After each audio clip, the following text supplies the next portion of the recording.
Morning and welcome back to my channel হঠাৎ চিন্তা। তো আমার চ্যানেলে সবাইকে স্বাগত জানিয়ে আমি আজকে আমার একটি নতুন রেসিপি তোমাদের সাথে শেয়ার করব।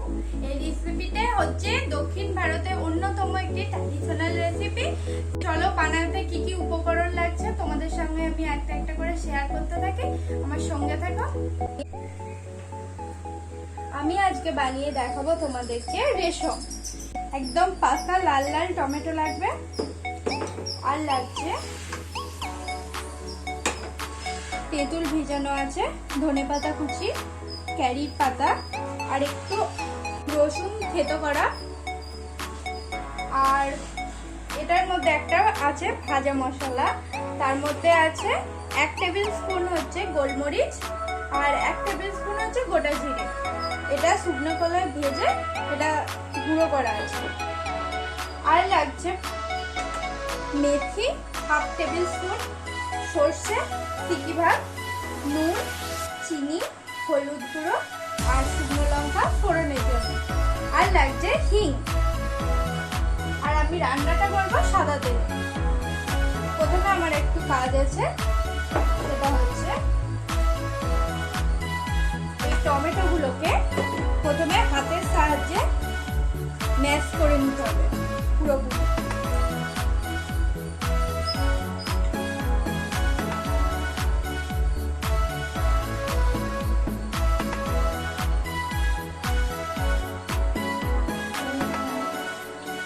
আমি টমেটোটাকে পুরোপুরি স্ম্যাশ করে নিয়েছি। এই যে আমি এর কোনো অংশটাই বাদ দেব না, ঠিক আছে? এবার আমি গ্যাসটাকে অন করে নিচ্ছি। আমি গ্যাসটা অন করে নিয়ে আমি কড়াই চাপিয়ে দিয়েছি। এবার কড়াইয়ের মধ্যে আমি দেব 2 টেবিল স্পুন মতো সাদা তেল। সাদা তেলটা গরম হওয়া পর্যন্ত আমি ওয়েট করবো একটু।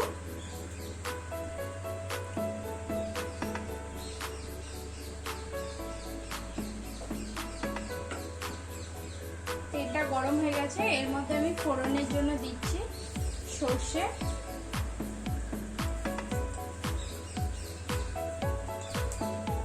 নিলাম মেথি,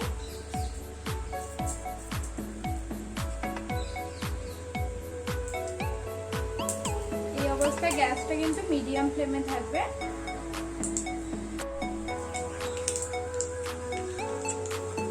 ফাটিয়ে রাখা শুকনো লঙ্কাগুলো আমি দিয়ে দিচ্ছি। আমি 4টে মতো শুকনো লঙ্কা দিয়েছি। এটা একটু নাড়াচাড়া করে নেব।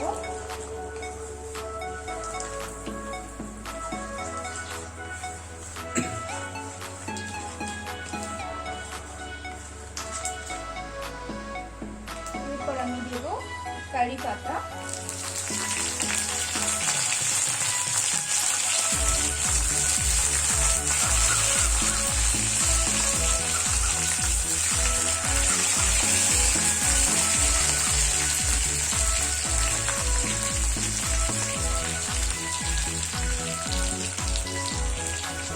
তারপরে আমি দিয়ে দিচ্ছি চিনি, একটু হলুদ গুঁড়ো,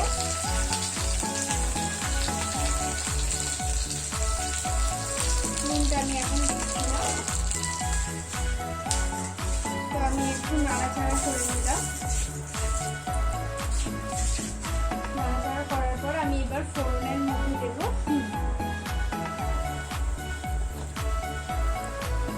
1/4 চা চামচ মতো আমি হিং দিলাম। এটা ভাজা ভাজা হয়ে গেছে। এবার আমি দিয়ে দেবো এর মধ্যে রসুন, থেতো করা রসুনটা আমি দিয়ে দিচ্ছি। এর মধ্যে আছে 7-8 কোয়া মতো রসুন থেতো করা।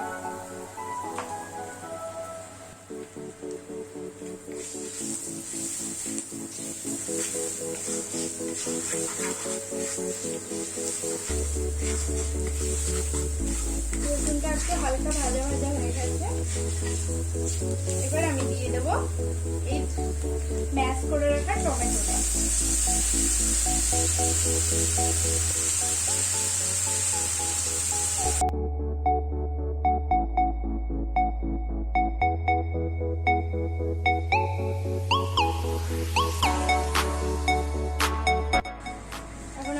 গ্যাসের ফ্লেমটাকে একটু বাড়িয়ে দিলাম।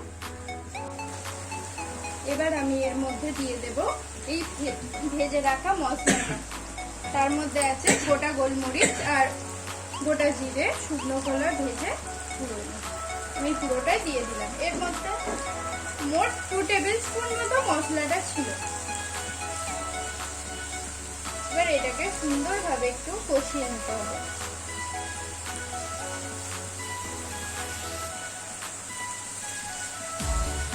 কষাতে কষাতে একটা সুন্দর স্মেল লাগছে।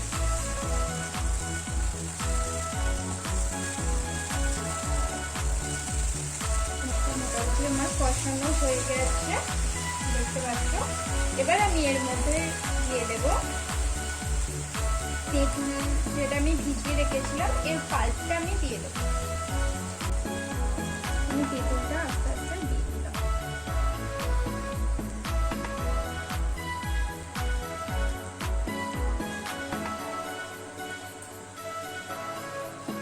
তেঁতুলটা দেওয়ার পর এটা একটু নাড়াচাড়া করবো আর দিয়ে দেব, এখানে আছে 2 টেবিল স্পুন মতো আমি দিয়ে দেব। যেহেতু জিরে, এটাকে একটু নাড়াতে হবে।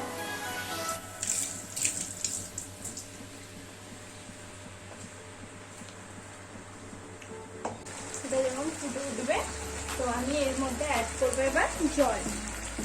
যে যার পরিমাণ মতো জলটা অ্যাড করতে হবে।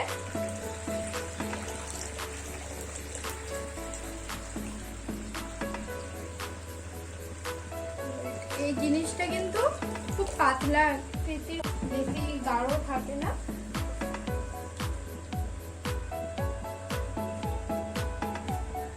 এটা এবার ফুটুক। এবার আমি এর মধ্যে অ্যাড করে দেবো কিছু ফ্রেশ ধনেপাতা কুচি, যেটা এর স্বাদকে আরো দ্বিগুণ বাড়িয়ে তুলবে। আমি ধনেপাতাটা একটু বেশি পরিমাণে দিলাম, এর টেস্ট দুর্দান্ত হয়।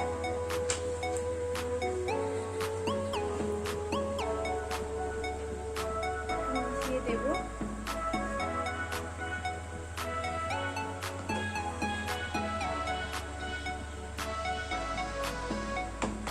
এটা 5 মিনিট মতো একটু ফুটবে, তারপর আমি এটাকে ঢাকা চাপা দিয়ে দেবো।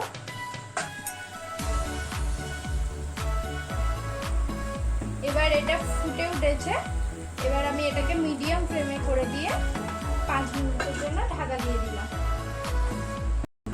5 মিনিট হয়ে গেছে, আমি এবার ঢাকনাটা খুলছি।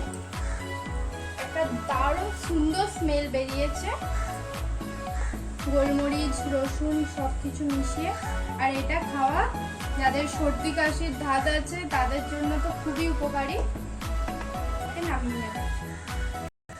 এই যে আমার রেশম পুরোপুরি রেডি। এটি গরম ভাতের সঙ্গে আমি এখন সার্ভ করবো। এটি গরম গরম খেতে অসাধারণ টেস্ট হয় বন্ধুরা। বন্ধুরা দেখলে তো আমি কত চটজলদির মধ্যে রেশমটা রান্না করে ফেললাম।